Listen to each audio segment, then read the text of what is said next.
Constant Bassolé fait partie des nombreuses victimes des événements du 30 et 31 octobre 2014. Des dates inoubliables pour lui et plusieurs de ses camarades de lutte. 10 ans après, Constant Bassolé, actuel secrétaire général de l'Association des blessés de l'insurrection populaire, se remémore ces événements dont il a été acteur. On s'est joint aux gens pour arriver au niveau de la place de la Nation et de là maintenant on a forcé les barrières jusqu'à atteindre l'Assemblée nationale ce jour-là, où nous avions même été l'un des premiers à pouvoir franchir pour entrer dans la salle de l'Assemblée.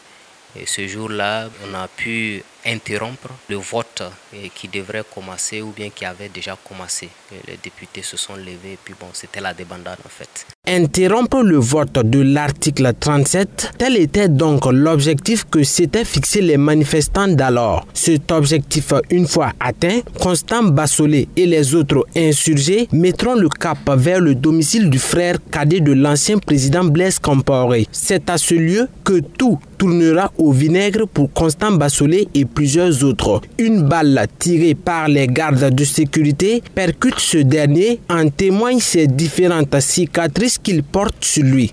Et la sécurité, l'armée était là-bas, ils avaient les armes en main, ils se sont levés, ils nous ont fait du signe de la main comme ça, que de continuer notre voie, notre chemin. Bon, nous, on leur a dit qu'on n'est pas venu pour eux. La première balle a pris le bras et ça m'a projeté à terre finalement. Et c'est quand je me suis levé, puisque je me débrouillais pour pouvoir passer sur le terre-plein, pour passer de l'autre côté du goudron. C'est là que j'ai senti que j'ai reçu une balle au niveau du ventre. Car moi, j'étais vraiment paniqué. Je m'étais dit que vraiment c'était déjà la mort pour moi. Les intestins étaient au dehors. Après toutes ces blessures, suivies de l'impact négatif que cela a pu bien causer dans sa vie, tant sur le plan social que professionnel, Constant Bassolé estime qu'il en valait la peine. Il se dit prêt à le refaire si toutefois besoin y est. Et bon an, mal an, le pays avance malgré tout, malgré la situation actuelle de terrorisme. Et en tout cas, nous voyons que le changement est là.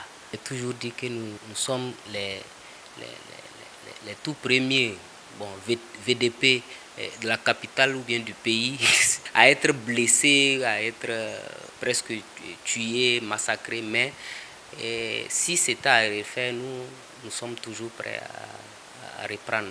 Regroupés en association des blessés de l'insurrection populaire des 30 et 31 octobre 2014, les différentes autorités qui se sont succédées à la tête de l'État après la chute de Blaise Compaoré font une part belle à ces derniers. Des actions saluées par Constant Bassolé et fait une invite à faire davantage.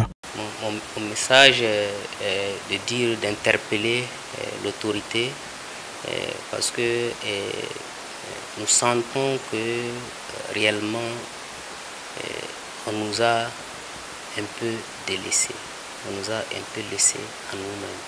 C'est vrai que on a commencé les indemnisations et certaines victimes ont été indemnisées, mais la majorité des blessés sont restés, ils sont là, ils n'ont plus rien, beaucoup ont perdu leurs emplois. Constant Bassolé est parvenu à se reconvertir dans le domaine de la production de moringa malgré sa blessure au poignet inguérissable. Actuellement marié et père de 2 enfants, l'homme mène une vie modeste avec sa famille. Rappelons qu'à la suite de ces événements du 30 et 31 octobre, Constant Bassolé et plusieurs autres blessés ont créé l'Association des blessés de l'insurrection populaire des 30 et 31 octobre 2014.